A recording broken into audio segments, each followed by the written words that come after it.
sejam bem-vindos. Nessa aula, eu irei demonstrar como utilizar a ferramenta de gestão de projeto conhecido como Project Library. Project Library é uma ferramenta gratuita de cunho para o desenvolvimento e gestão de projeto e que a gente consegue, através da sua utilização, gerenciar um projeto desde o seu início, meio e fim. Então, para isso, basta vocês abrirem o Project Library, criar um novo projeto e ele irá abrir uma nova tela para que as informações possam ser preenchidas. Essa etapa foi realizada na nossa aula anterior. Como vocês podem ver, na janela é demonstrado as atividades que foram feitas anteriormente. Fizemos aí o lançamento de um desenvolvimento de um produto e dentro desse desenvolvimento de produto nós separamos em duas etapas. A etapa 1, que é a definição dos conceitos, e a etapa 2, que é o projeto e o protótipo. Em cima disso foram desenvolvidas atividades fins para cada uma dessas etapas e no final nós temos uma atividade do tipo marco, que é o fim do projeto. Então, para que a gente possa trabalhar com esse lançamento, basta clicar na determinada célula e as informações são lançadas. Para que vocês possam colocar igual a subdivisão apresentada acima, basta você clicar na tarefa que você deseja e clicar na opção identar.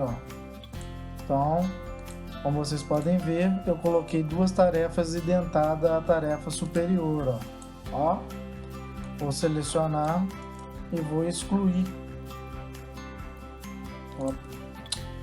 Vou apagar essas tarefas, pois elas não fazem parte do escopo do meu projeto. Ok? Então nós vimos isso.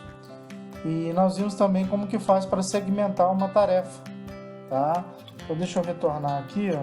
Uma tarefa ela pode ser segmentada. Deixa eu colocar mais dias aqui, só para a gente poder fazer um teste. Então basta eu arrastar de uma para outra, tá? Tarefa 3, tá? Elas vão todas sendo criadas aqui. Eu vou lançando o número de dias, ou eu clico direto e lanço o número de dias, ou eu simplesmente dou um duplo clique e é aberta uma tela de edição, ao qual eu posso lançar também, 04 e aqui o número de dias. Então todas têm um início de acordo com o início da minha sessão. E aqui eu vou determinar qual vai ser o tipo de ligação que eu vou ter entre uma tarefa e outra. Então nós vimos esse modelo aqui, que é o modelo mais convencional, né? É o término e início. Então uma tarefa só pode inicializar depois que a sua antecessora terminar. Mas vocês dando um duplo, ele me apresenta os outros tipos, tá? Então nós temos aí, o mais utilizado é o término start, né? Mas nós temos aí o término, nós temos aí o start término, né? Início término e o início. Então tudo isso também foi visto na aula teórica. Observe que nós temos aqui o comando atraso. Então, de acordo com o seu antecessor, eu posso colocar aqui, por exemplo, um dia. E aí ele vai aumentar aqui, prolongar um dia posterior ao término dessa tarefa antecessora, um dia a mais para que ele comece a tarefa. Além disso, eu tenho ainda a opção de colocar -1, por exemplo, ou -2. Eu estou dizendo que a tarefa inicial, que está aqui, término, início.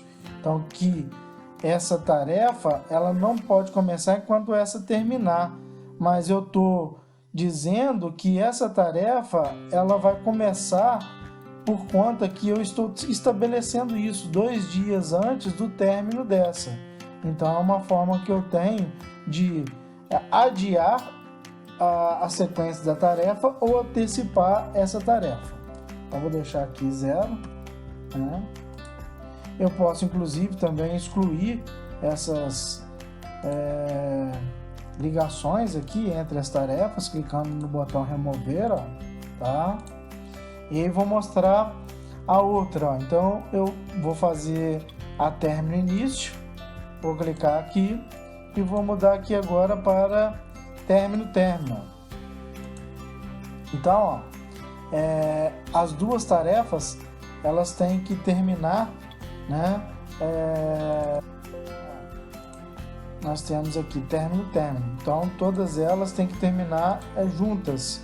Então se eu aumentar aqui o número de dias, ó, vou colocar aqui 6 dias, por exemplo, olha lá, elas vão prorrogar, mas essa começa posterior à primeira tarefa, a primeira tarefa.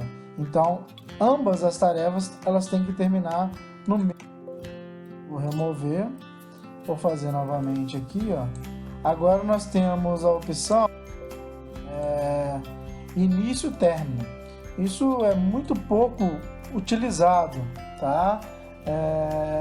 Então a tarefa ela só pode inicializar depois que a outra terminar, a sua sucessora terminar. Então, como mostra a tela aqui, ó, essa aqui só vai começar depois que essa terminar. Então esse caso aqui ele é muito difícil de acontecer, tá? Mas pode ocorrer de eventualmente isso, né, acontecer alguma vez no seu projeto. E temos a última opção aí, a opção início. E aí todas as duas têm que começar juntas, né? Uma pode terminar primeiro do que a outra, mas elas têm que começar juntas. E uma pode dar segmento em outra, e aí a gente vai fazendo as ligações entre essas atividades, tá? Então isso é a forma que eu tenho, né, de ligar as atividades sucessoras com as antecessoras. Mas o mais usual é realmente usar o término início, né, que é uma tarefa começar posterior ao término da sua antecessora. Então, com isso, a gente viu como faz para fazer a ligação entre essas tarefas. Tem algumas ferramentas também que são muito interessantes, né, que nós vimos também na aula da semana passada, que é a parte do calendário, né, onde você tem a possibilidade de trabalhar com os tipos de calendário. E aí nós temos o calendário padrão. Então o calendário padrão ele segue, né, o calendário nacional, mas vocês podem definir algumas datas, como por exemplo o tempo não trabalhado, ó, dia 1º de maio. Então eu marco aqui, ó, e coloco, ó, tempo não trabalhado. Então ele vai computar isso aqui como um dia não válido, tá?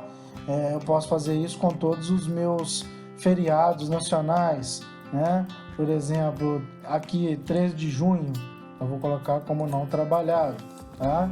E aí eu consigo ir customizando esse calendário padrão, ok? Uma outra coisa também, já como default, ele traz para mim que de segunda a sexta, o horário de trabalho é de 8 a meio-dia e de 13 às 17. Mas eu posso também definir que essas pessoas elas irão trabalhar no sábado. Então, quando eu clico aqui na parte superior, observe que ele seleciona todos os dias daquele dia da semana. Estão vendo? Então, por exemplo, eu quero que sábado se tenha assim o expediente, ó, de 8 às 12 horas. Então, eu vou marcar aqui. Não, na verdade, vou cancelar. E vou colocar aqui, ó, calendário padrão. E aí eu vou colocar aqui os sábados, né?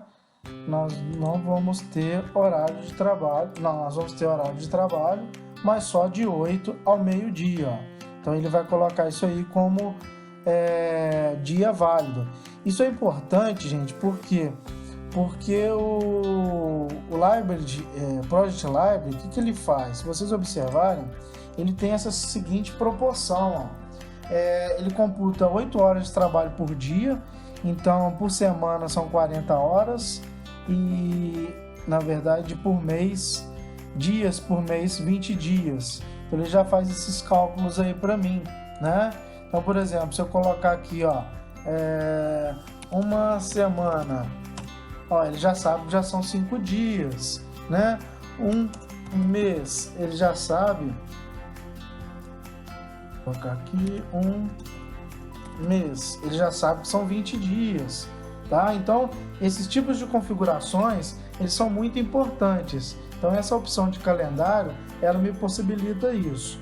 Inclusive, tem como eu criar, por exemplo, um calendário, um outro tipo de calendário. Por exemplo, eu contrato um consultor.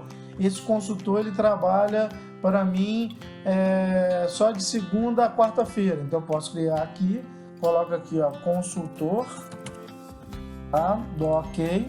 E aí eu posso usar o calendário padrão como base, tá? E aqui, por exemplo, eu vou selecionar como não trabalho, como tempo não trabalho e como não trabalho. E aí ele passa a me dar as opções só de segunda, terça e quarta. E aí com isso eu construo um calendário customizado. Tudo bem? Então, calendário também é muito importante porque é ele que vai definir para mim como vai ser o meu sequenciamento relativo à duração. Então ele vai me dizer que eu tenho hora de trabalho durante a semana de 8 horas por dia e ao sábado somente de 8 ao meio-dia, dando metade do horário. Então, em alguns casos, ó, ele solta para mim os finais de semana. Então, vocês observam que aqui também ele não computa porque é um feriado. Então, isso tudo vai mobilizar como será definido a interação entre as minhas tarefas dentro do meu Library Project. Outra coisa interessante são as informações, ó. Então aqui informações eu tenho elas de cunhos mais informacional aí para a gestão do projeto ou para o histórico do projeto, né? Então é muito importante com o passar dos anos você queira recorrer a projetos anteriores para você ter como embasamento. Então o preenchimento dessa tela é importante para isso, tá? Observe que ele coloca o início e o fim, ele não é editável, porque o fim ele vai ser de acordo com o número de tarefas e os dias relacionados a essas tarefas. É lógico que se você mudar aqui a data de início, ó, ele vai mudar a data de término e muda todo o seu diagrama de Gantt aqui, ó, tá? Então, só tenho como mudar a data de início. A data de fim ela vai ser de acordo com a duração do meu projeto. Aqui eu tenho algumas informações de prioridade, se isso no futuro ele vai ser relevante, ele foi relevante para a época, qual tipo de projeto. Então eu tenho como colocar, por exemplo, posso colocar como um projeto de marketing, ele foi da divisão de marketing da empresa. Então eu posso ir definindo qual que é o valor desse projeto. Por exemplo, ele custou 30 mil para a empresa, né? Ele teve algum grau de risco, vamos colocar lá 5, né? Data corrente, então é a data de começo desse projeto, então começou no dia 8, né? Data de estado é a data que ele toma de embasamento, calendário básico, né? O status do projeto ainda está em planejamento. Então você vai definindo aqui algumas informações relevantes aí, ao qual servirá como dados históricos, ok? Dando sequência, nós temos também a opção de recurso. Então, vou ensinar vocês como lançar um recurso, tá? Então, aqui em recurso, eu vou ter essa planilha e eu posso lançar os recursos, ó. Então, eu coloco o nome das pessoas ou posso, inclusive, colocar um material. Então, eu tenho dois tipos. Esse recurso pode ser trabalho ou material. Então, coloquei aqui 3 trabalhos, 2 engenheiros e um arquiteto, com as suas iniciais, e aqui eu estou dizendo a unidade máxima. Então, eu estou dizendo que esse engenheiro está 100% naquelas 8 horas de trabalho. Aqui eu estou dizendo, como são 8 horas de trabalho e é um pedreiro, então eu estou dizendo que são 4 pedreiros dedicados, né, naquela 8 horas por dia. Aqui eu já tenho uma taxa padrão, eu cobrar um valor fixo, ó. Então eu coloco que o caminhão de terra, ele tem o valor de R$500 cada caminhão de terra. Então eu vou lançando aqui nessa planilha os meus recursos, hora extra, caso elas existam, custo por uso, então você vai pagar aquilo uma única vez, então você vai colocar o custo daquilo, tá? Então, por exemplo, o consultor aqui, ó, vamos colocar consultor, então o consultor me cobra aqui R$2.000, então é custo por uso, ó, tá? Então são informações importantes que eu tenho que lançar. Então agora eu vou voltar aqui no menu tarefas e irei aqui no meu gráfico de Gantt. No meu gráfico de Gantt, né, que agora, como vocês podem observar, eu posso relacionar aquele recurso a cada uma dessas tarefas. Então eu venho aqui, ó, e coloco, ó, eu posso colocar diretamente, ou eu posso dar um duplo clique, vir aqui em recurso, ó, e escolher qual recurso que eu quero alocar, ó. Então eu vou alocar a Maria. A Maria vai estar 100%. Então eu vou fechar aqui. A Maria vai estar alocada, ó, né? Então 8 horas de trabalho. E aqui, se vocês observarem, se o valor dela é R$100 a hora, né, que foi lançado, e ela tem 8 horas de trabalho, ela vai ter um custo de R$800, ok? Eu posso inclusive lançar outras pessoas, ó, outros recursos, ó. Então eu posso lançar aqui, por exemplo, o caminhão de areia também, ó, tá? Então eu tenho aqui o caminhão de areia, ó. E aí vocês podem ver que o meu custo do caminhão é de R$500, com mais 800 eu tenho 1.300. E aí eu vou lançando, né, todos os meus recursos de acordo com cada uma dessas atividades. E aí, se vocês vierem aqui nas EAPs, agora ele é listado aqui para mim, ó, o valor dos custos, né? E aí eu consigo ir fechando, né, o valor dos custos de cada uma das etapas desse meu projeto, ok? Então, pessoal, eu vou terminar aqui para esse vídeo não ficar mais longo do que já está, tá? Nessa semana nós não teremos aulas presenciais, por isso que eu fiz a gravação desse vídeo para que vocês possam ir se acostumando com a utilização do Project Library, ok? Na próxima semana nós teremos a nossa aula ao vivo e aí na mesma nós teremos uma atividade e iremos realizar algumas ações dentro do Project Library, ok? Então um grande abraço e até o próximo encontro.